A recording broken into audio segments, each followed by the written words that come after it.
Assalamualaikum warahmatullahi wabarakatuh. Para pendengar yang terhormat, selamat pagi. Sekarang kita meneruskan lagi membicarakan tentang hal cinta atau mahabbah yang terpaku terhunjam dalam hati tiap-tiap orang sufi. Orang yang telah membersihkan jiwanya supaya lebih dekat dia kepada Tuhan. Ibaratnya, kalau kita pergi ke kaca besar yang ada di hadapan kamar kita. Kalau kaca itu kotor atau berkabut, hendaklah dibersihkan lebih dulu kotorannya itu atau kabutnya itu. Sehingga jernih. Apabila telah jernih, jelas muka kita kelihatan di dalamnya. Maka kalau sekiranya kacanya sendiri kotor, berdebu, berkabut, terhalanglah kita untuk melihat apa hakikat yang sebenarnya daripada diri itu. Dan lebih celaka lagi kalau kabut itu terjadi di balik di sebelah sana, sehingga tidak dapat kita menggosok, dia berkabut juga. Sebagai kalau kita naik kapal udara, itu kerahnya, plastiknya 2 tingkat.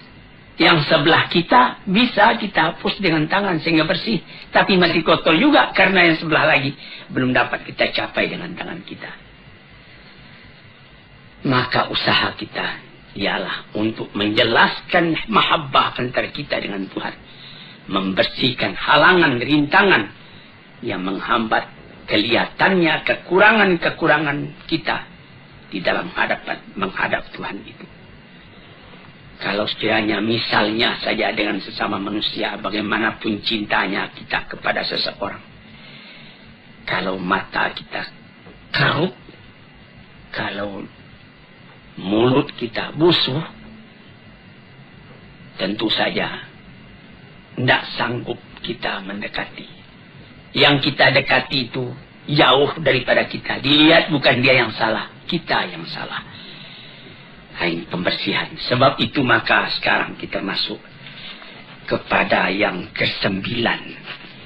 Dulu baru 8. Yaitu memandang banyak walaupun sedikit kita punya kesalahan. Dan memandang sedikit walaupun banyak ketaatan kita.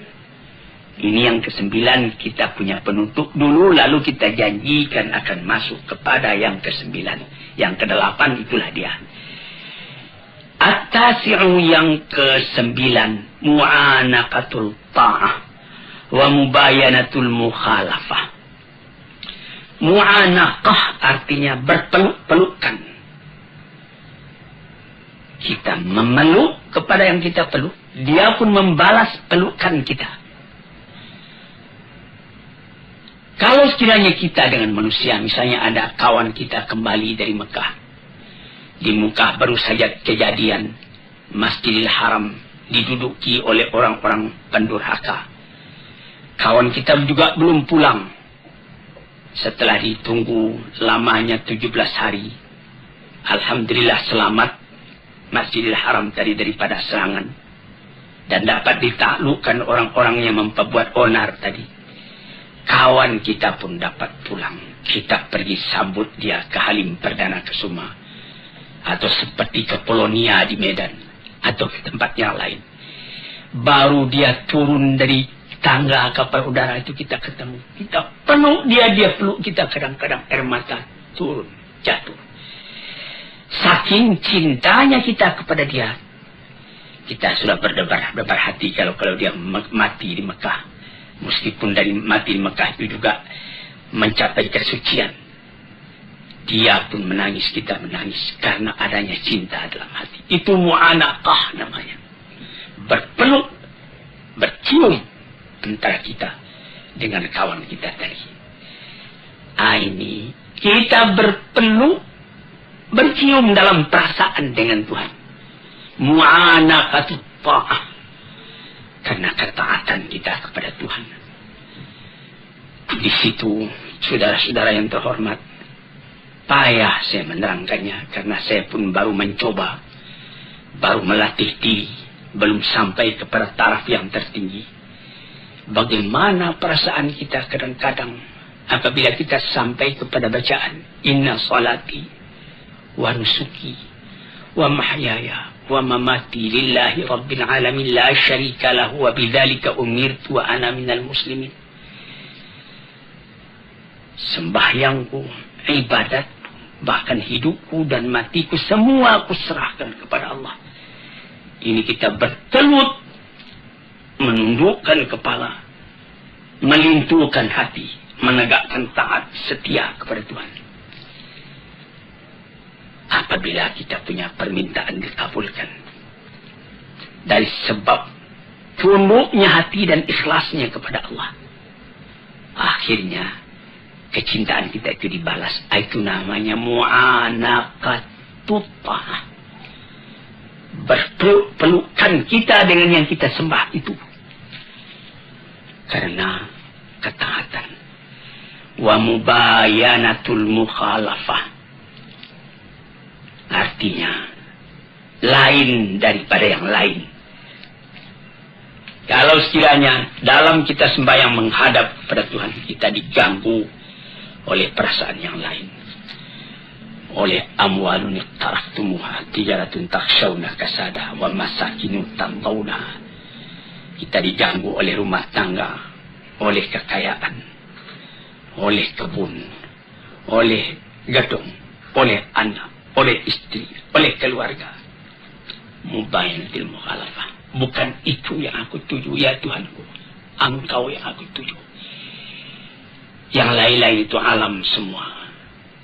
Hari ini dengan aku, besok meninggalkan aku, atau aku meninggalkan dia. Maka bertambah teguhlah kecintaan tadi. Sebab itu maka dikatakan oleh ulama-ulama yang telah mendalam dzauqnya, ibadat yang dikerjakan dengan taat setia itu menambah cinta kita kepada Allah Subhanahu wa taala. Itu kita bisa uji sendiri. Misalnya datang waktu, kita sudah dengar azan di masjid, Allahu Akbar, Allahu Akbar, kita siap, kita pergi ambil wudu, kita sembahyang di awal waktunya, kita kerjakan dengan tertib. Bukan main. Itu mu'anaqatut ta'ah namanya. Tapi kalau kita sudah mulai melalaikan, pukul 12 tengah hari masuk waktu zuhur, pukul 2:30 baru kita kerjakan zuhur tadi. Nampak bahwa kita cinta kepada Tuhan itu kendor. Nah, di sini tuan-tuan yang terhormat, yang ke-9. Jadi perkataan ini adalah dari seorang sufi, Sahal bin Abdullah At-Tusturi namanya. Yang ke-10, dukhulu sifatil mahbubi alal badalil min sifatil muhib. Ini ada seorang sufi namanya Junaid al-Baghdadi mengatakan, yang mahabbah itu, cinta kepada Allah itu ialah masuknya sifat Tuhan yang dicintai itu ke dalam diri kita sebagai ganti daripada sifat yang mencintai, yaitu sifat kita sendiri. Ini lebih mendalam lagi perkataan dari Junaid al-Baghdadi ini. Sehingga yaitu sebutan yang dicintai itu Allah, sifatnya Rahman, asma'nya Wadud, Ghafur, Jabbar, Qahar, 99 banyaknya. Sama sekali memenuhi kepada hati orang yang mencintai. Sehingga tidak teringat lagi yang lain melainkan dia. Kita mengenal kepada orangnya karena tahu akan sifatnya. Bertambah kita melihat akan sifat Allah di dalam alam. Bertambah kita tidak ingat lagi kepada alam, tapi kita ingat kepada Allah. Sehingga pernah dikatakan oleh Sufi, ketika Abu Yazid Bustami pergi tawaf, dan ketika dia pulang ditanyai oleh muridnya, apa yang Tuan rasakan? Mula saya masuk, saya lihat Ka'bah. Kemudian lama-lama tidak Ka'bah lagi yang saya lihat, saya teringat kepada Allah. Hilang Ka'bah. Saya masuk sekali lagi. sama ingat saya kepada Allah dan kepada Ka'bah. Tapi lama-lama Allah juga yang terbentang. Saya masuk yang ketiga kali, Allah yang kelihatan, lama-lama baru kelihatan Ka'bah. Saya masuk yang keempat kali, tidak saya melihat Ka'bah lagi, Allah yang kelihatan.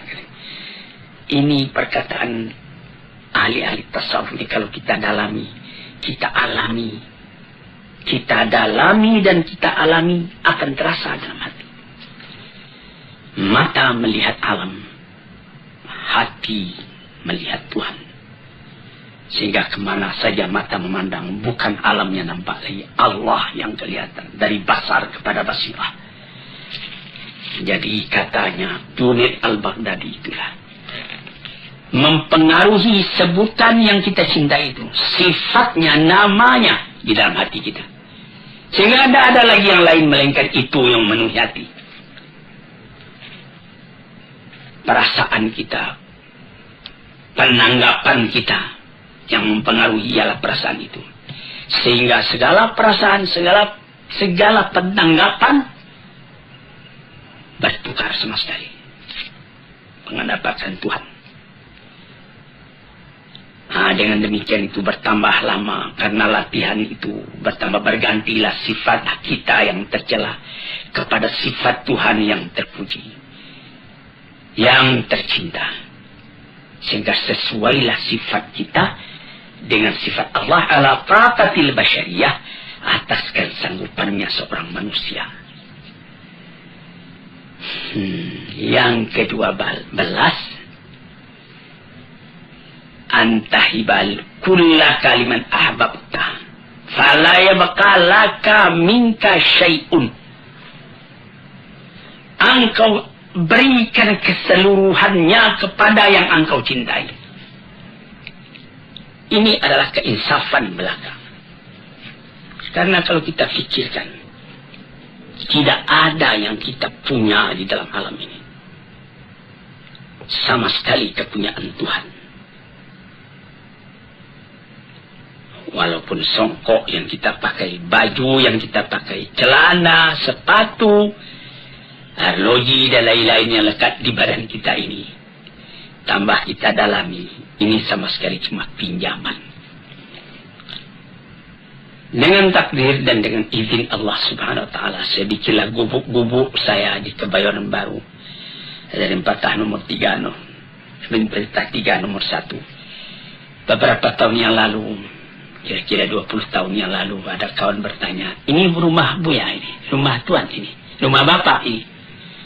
Saya bilang, bukan. Ini rumah Tuhan dipinjamkannya kepada saya selama saya masih hidup. Atau barangkali juga masih saya hidup sudah tidak saya yang punya lagi. Mengangguk kawan tadi, lalu saya tuliskan, hadza min fadli Rabbi, ini rumah adalah kurnia Tuhanku. Liyabluwani ashkuru am ashkur, untuk menguji aku syukurkah aku kepada Allah, am akfur, atau aku melupakan jasa Allah kepada aku. Jadi kufur namanya. Rumah tangga, sawah berjenjang, bandar buatan, mobil dan lain-lain sebagainya, itu pinjaman semua. Jangankan itu, nyawa kita sendiri pun pada hakikatnya bukan kita yang punya. Kenapa begitu? Yang kita punya kan kita menguasainya. Apakah Tuhan berkuasa atas nyawa Tuhan? Apabila maut datang, la yasta'khiruna sa'atan wa la yastaqdimun. Perintah Allah datang, Tuhan dipanggil ke hadratnya, satu saat tak boleh terkemudian, satu saat tak boleh terdahulu. Bukan atas kehendak kita, tapi atas kehendak Tuhan. Jadi dengan jalan seperti itu kita pun insaflah. Karena memang tidak kita yang punya. Berikan semua kepada Tuhan. Tidak ada di tangan engkau sesuatu juga lagi, melainkan pinjaman dari Tuhan. Inilah perkataan dari Abu Amrullah Al-Qurashi, seorang sufi lagi. Demikianlah kata beliau tujuan cinta dan hukumnya. Berikan iradat engkau, kemauan engkau, kehendak engkau, perbuatan engkau, harta engkau, waktu engkau kepada Allah, kepada yang engkau cintai. Engkau jadikan semuanya itu terikat di dalam ridha Allah dan kecintaan Allah. Tidak ada engkau mengambil untuk diri engkau sendiri kecuali apa yang diberikan oleh Allah. Dengan keinsafan ini pinjaman. Fata'khudahu ma minhu lahu. Engkau boleh ambil itu semua dengan tidak engkau lupakan bahwa ini cuma pinjaman. Yang ke-12, antamhu minal qalbi ma siwal mahbub. Ini perkataan Shibli. Tadi itu ada perkataan dari Abdullah Al-Tusturi, Sahal bin Abdullah Al-Tusturi. Ada perkataan Junaid Al-Baghdadi. Ada perkataan Abdullah Al-Qurashi.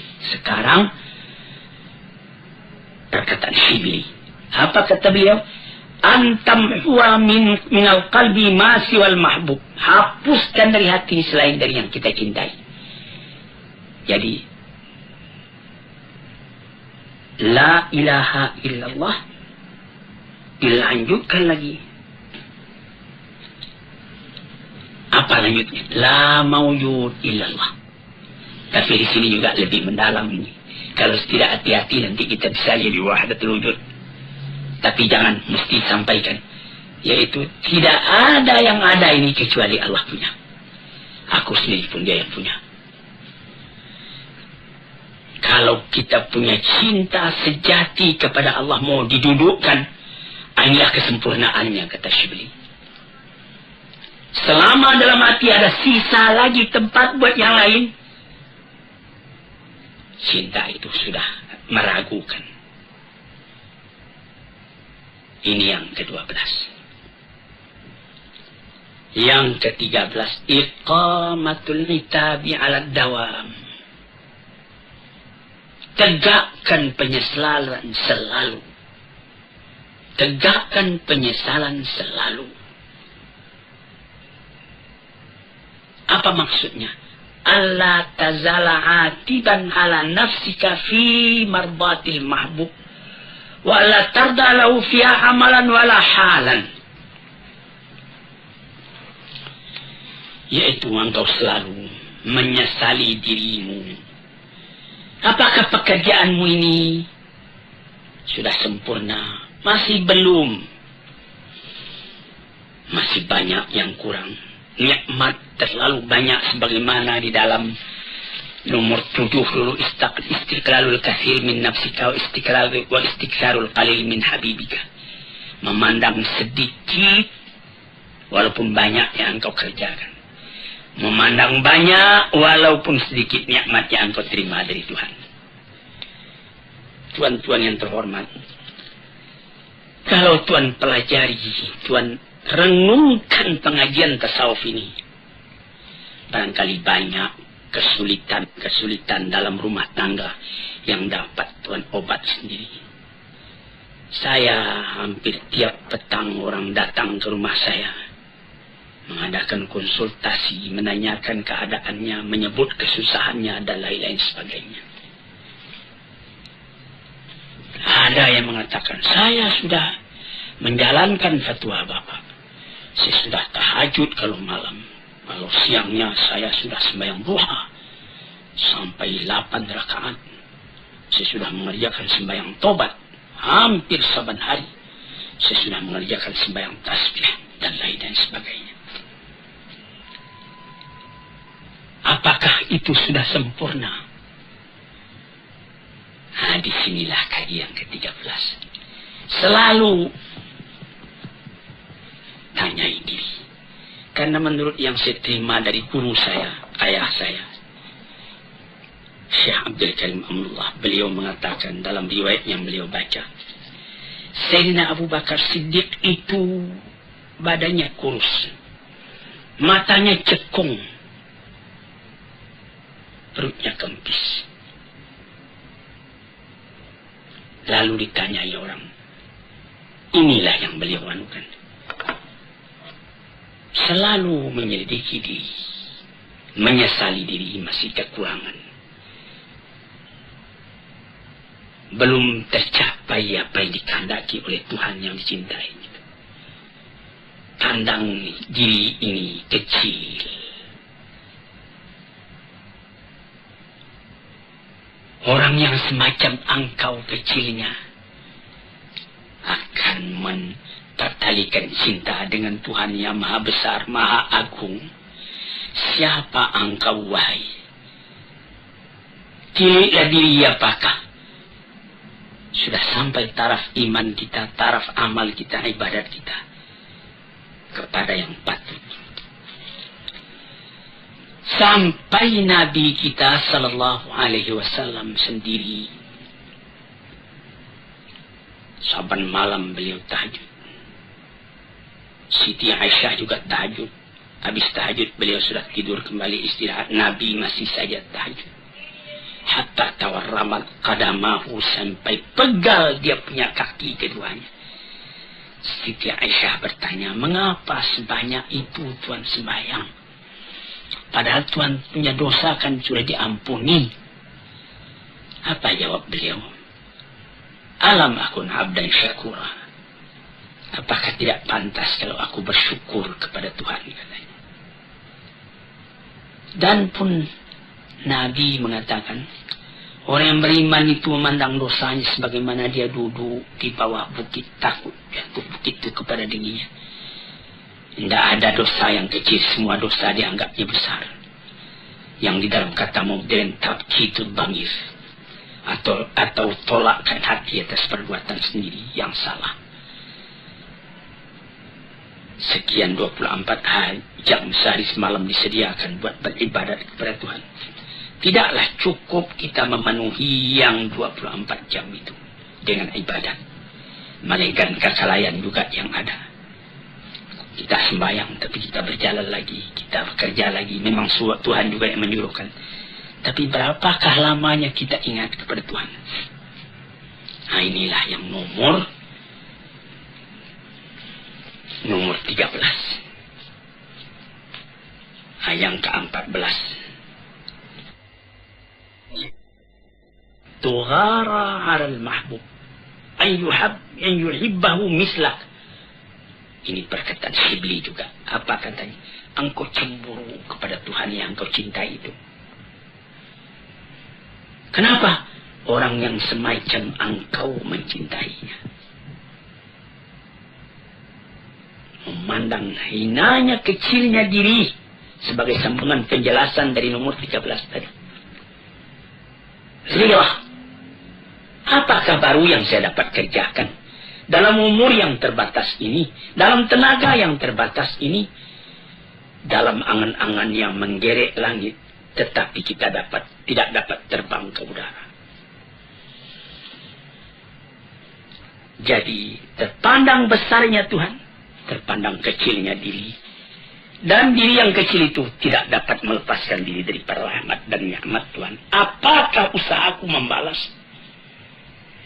kesalahan yang begini saja kepada diri? Ini salah satu kemajuan dalam rohani manusia. Sekian dulu, nanti lain hari kita sambung lagi. Assalamualaikum warahmatullahi wabarakatuh.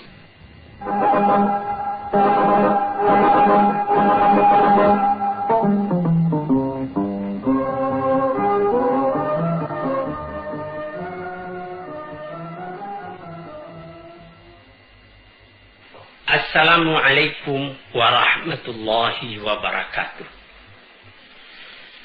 Para pendengar, peminat kuliah subuh yang saya cintai dan saya hormati, saya ucapkan selamat pagi dan selamat mengerjakan ibadat sembahyang subuh. Badan sehat, langit cerah, alam terkembang, dan nikmat Allah berlimpah ganda datang kepada diri kita masing-masing. Pada waktu yang sudah-sudah di dalam memperkatakan soal-soal tasawuf, agak panjang telah kita bicarakan tentang mahabbah, tentang hubungan kita dengan Allah, hubungan kasih, hubungan cinta, hubungan kasih sayang. hampir 2 bulan pengajian kita tentang cinta ini. Sekarang setelah kita mengaji tentang cinta, kita akan terus kepada akibat dari cinta. Apa akibat dari cinta? Cinta itu sendirinya menimbulkan cemburu atau menimbulkan ghirah dalam bahasa Arabnya. Dalam keadaan yang lain, di dalam bahasa yang populer juga disebut fanatik. Kalau orang mengakui cinta kepada Allah tetapi tidak ada ghirahnya, orang yang mengakui cinta kepada agamanya tetapi tidak ada cemburunya apabila agama itu diganggu orang, apabila keyakinan hidupnya kepada Tuhan dicemoohkan orang misalnya, maka tidak ada baginya konsekuensi dari cinta. Sebab cinta itu menghendaki kesatuan pikiran kepada yang dicintai itu.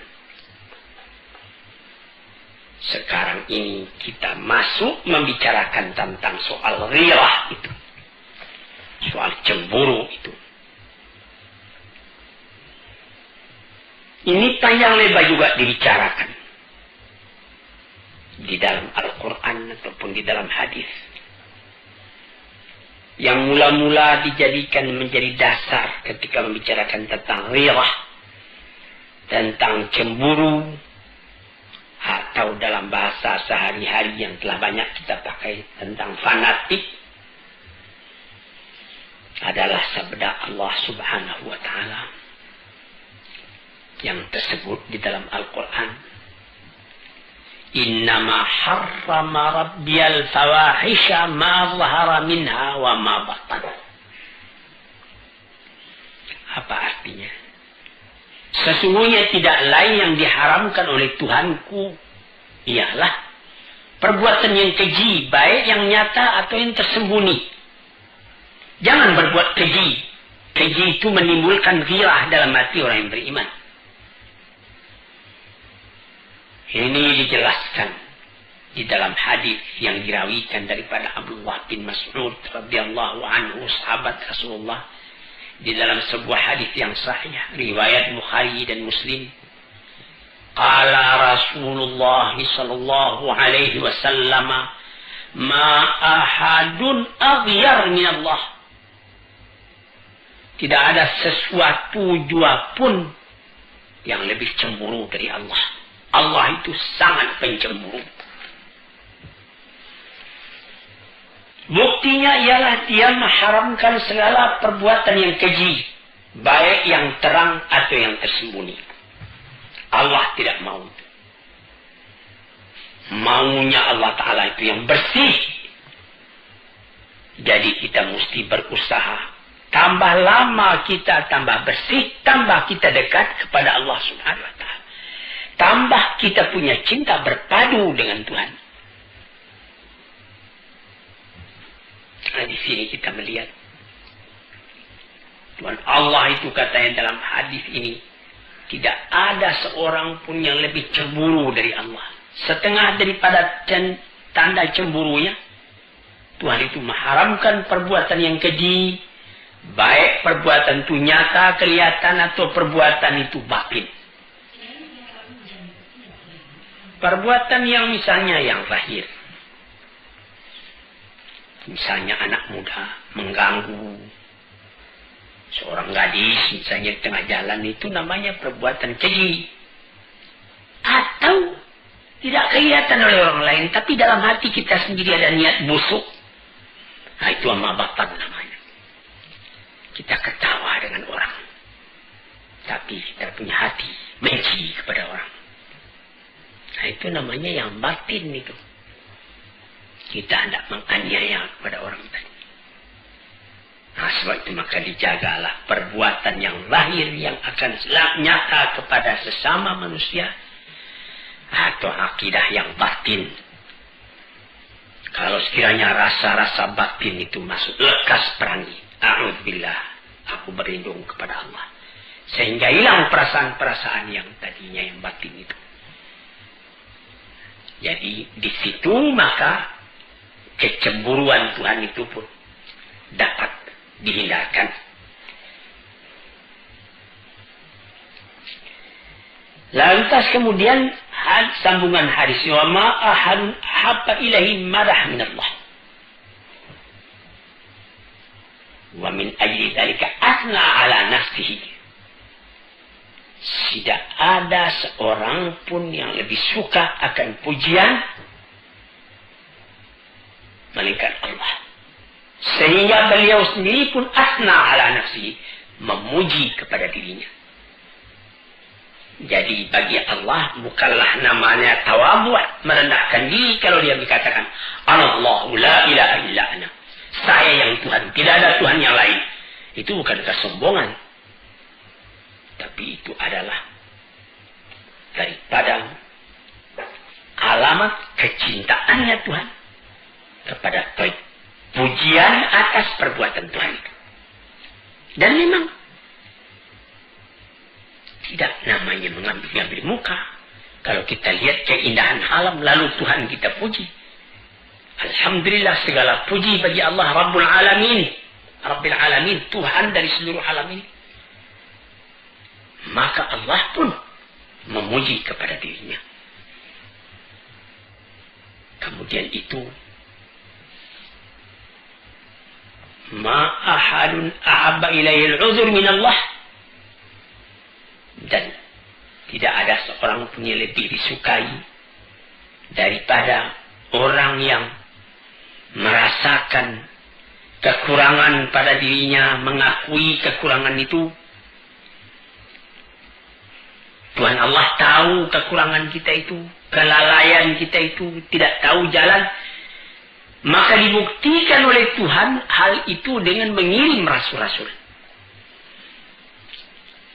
Dikirimnya rasul-rasul sejak dari Nabi Adam atau Nabi Nuh sampai kepada Nabi Muhammad sallallahu alaihi wasallam, menunjuki kepada manusia jalan yang harus ditempuh di dalam kehidupan dunia ini. Jadi di dalam hadis yang sahih yang lain yang dirawikan oleh Abi Salmah dari Abi Hurairah radhiyallahu anhu, Rasulullah pun pernah mengatakan, innallaha yaghar wa innal mu'mina yaghar wa ghairatullah an ya'ti al-'abdu mahram alaihi. Tuhan Allah itu menurut hadis yang sahih ini pencemburu. Orang mukmin pun pencemburu sebagai cemburunya Allah. Maka kirahnya Allah itu yaitu yang akan menimbulkan cemburunya Tuhan kalau ada hambanya yang sengaja berbuat barang yang dilarang oleh Allah. Itu Allah tidak suka. Dia cemburu keadaan demikian itu. Mengapa demikian? Nah kalau tidak ada cemburunya itu, tanda tidak ada cinta. Kita bawa saja misalnya kepada misal yang lahir dalam kehidupan kita sendiri. Kita mengatakan cinta kepada istri. Cinta sejati kepada istri. Tulus ikhlas, sehidup semati. Lalu, tentu kita tidak senang kalau ada orang lain yang pergi mengganggu istri kita itu. Kita cemburu. Lalu ada orang dibiarkannya saja istrinya bermain-main bersanda gurau dengan laki-laki lain. Nah itu orang dikeragui cintanya. Tandanya cintanya itu tidak bulat. Atau barangkali orang itu dayus. Tidak ada lagi rasa cemburu dalam hatinya. Ini orang-orang celaka. Sebagaimana pepatah orang Arab. Fatana likulli musibatin fi dinihi wa idza yusabu. Fatina likulli musibatin fi malihi wa idza yusabu bidinihi lam yash'ur. sangat halus perasaannya. Dia merasa cemburu kalau akan terganggu harta bendanya. Tetapi kalau agamanya yang tersinggung, dia tidak merasa. Ini orang juga sudah orang sakit, tidak ada kecemburuan sejati dalam dirinya. Jadi cemburu ini mesti ada. Kita sebagai umat yang beragama mesti ada cemburu. Karena dari sebab cinta kita kepada agama tadi. Misalnya ada orang injak-injaknya Quran, lalu kita ketawa saja. Tandanya kita tidak beres. Tandanya kita tidak menghargai Al-Quran. Demikianlah seterusnya. Jadi cinta itu adalah akibat, cemburu itu adalah akibat dari cinta.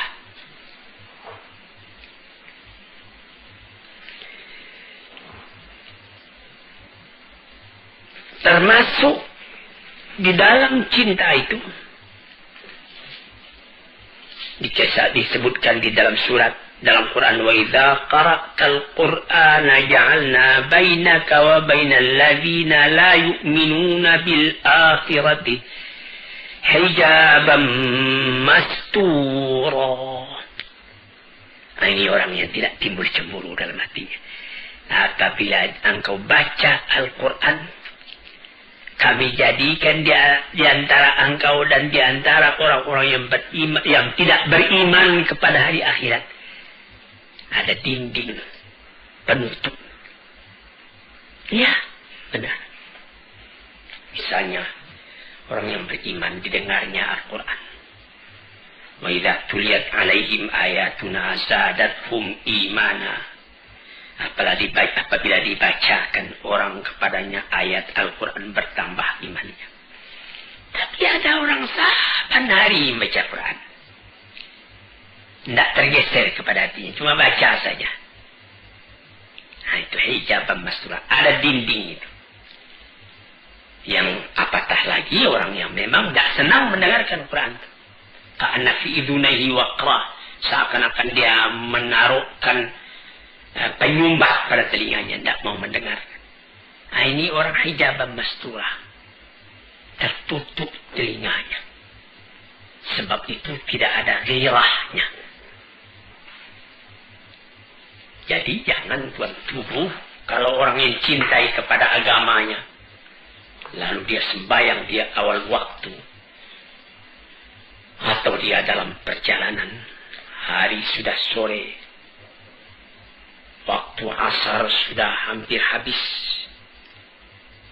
Sebagaimana saya baca di dalam satu surat kabar, beberapa orang pengembara di London, dia mau berangkat ke tempat lain, waktu asar sudah hampir habis. Dia sembahyang di Hyde Park. Dia sembahyang menjamak. 2 rakaat zuhur, 2 rakaat asar, karena dia adalah musafir. Tidak peduli dia apa, dia ditonton orang, tidak apa. Karena ghirahnya kepada agamanya. Jadi ini ujian ini. Apakah engkau cinta? Sebagaimana kaji kita yang sudah hampir 2 bulan yang sudah-sudah. Ya, saya cinta. Apa engkau ada cemburu? Oh, tidak. Tidak ada cinta engkau kalau begitu keadaannya. Hadirin, para pendengar yang saya hormati, sebab itu dikatakan oleh Suri As-Sakti kepada kawan-kawannya, mengapa ada orang yang terhijab tidak masuk Quran kepada hatinya? Tidak ada ghirah. Karena orang-orang yang kafir tidak ahli buat memahamkan kalamullah. Tidak ahli buat mengetahui ma'rifat kepada Allah, buat tauhid kepada Allah, buat cinta kepada Allah. So itu diantaranya dan diantara Rasulnya, diantara kalam Tuhan, diantara tauhid, ma'rifat, semua itu terdinding bagi mereka. Tidak akan didapat yang demikian itu kalau bukan ahlinya. Oleh sebab itu maka dikatakanlah bahwa al-ghiratu manzilatun syarifatun azimatun jiddan. Ghirah itu adalah tempat kedudukan yang mulia, yang agung sekali. Jalilatul miqdar, sangat tinggi nilainya.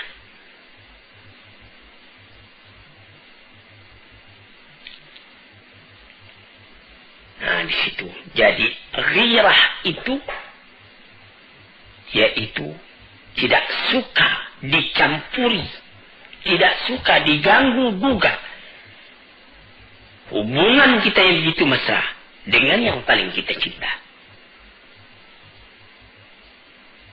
Dan sangat kita menjaga agar cinta yang menghubungkan kita kepada yang kita cintai itu, yaitu kepada Allah Subhanahu wa Ta'ala, tetap melekat kepada kita. Jangan terganggu oleh yang lain. Nah, disitulah maka dikatakan bahwa ghirah itu yang pertama sekali ialah ghirah kepada diri kita sendiri, kepada hati kita sendiri. Apakah baru yang dapat kita kerjakan buat mencapai cita kita mendekati Allah? Di manakah kekurangan kita? Bertambah kita banyak memikirkan itu, bertambah menyesal kita kalau ada kekurangan. Bertambah kita buru lagi, menambah lagi. Menjauhi sifat-sifat yang tercela, memenuhi diri dengan sifat-sifat yang terpuji. Itulah ghirah yang menjadi keistimewaan dari jiwa yang suci, yang bersih, yang tinggi.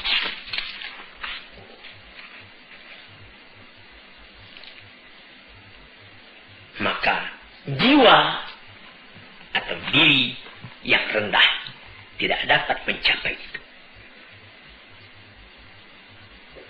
Menurut kemuliaan diri dan ketinggian cita-citanya, disitulah letak ketinggian yang akan dicapai pula oleh tingkat ghirahnya itu.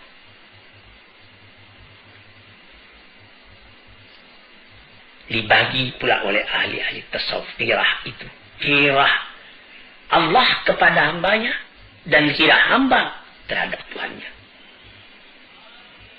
Bagaimana ghirah Tuhan terhadap kepadanya, kepada hambanya? Yaitu bahwa Tuhan tidak suka kalau Tuhan itu dipersekutukan dengan yang lain. Tidak ada yang lain yang dapat engkau persekutukan, engkau samakan dengan Allah. Satu, ahad. Sehingga Bilal bin Rabah, ketika dia sudah dijemur di cahaya matahari, dihimpit badannya dengan batu, cuma tunjuknya saja yang bergerak, cuma tinggal tunjuk. Ahad, Allah satu, Allah satu. Nah, itulah. Di dalam badan menderita, hati senang. Karena teguhnya yang ghirah kepada keinginan. Hadirin, bagaimana pula ghirahnya Tuhan kepada hamba, kepada Tuhannya? Ghirah kepada dirinya dan ghirah kepada orang lain. Adapun ghirah kepada Tuhannya, tidak dia jadikan amalnya, perkataannya, ahwalnya, waktunya, nafasnya selain untuk Tuhan. Dan kalau ada orang lain yang mengganggu hubungan dengan Tuhan itu, timbul marahnya. Dan dia tidak mau kalau haknya dengan Tuhan itu dipandang enteng oleh orang yang memandang enteng. Hadirin yang terhormat, kita habisi hingga itu dulu.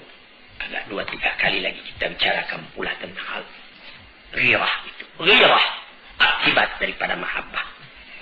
Assalamualaikum warahmatullahi wabarakatuh.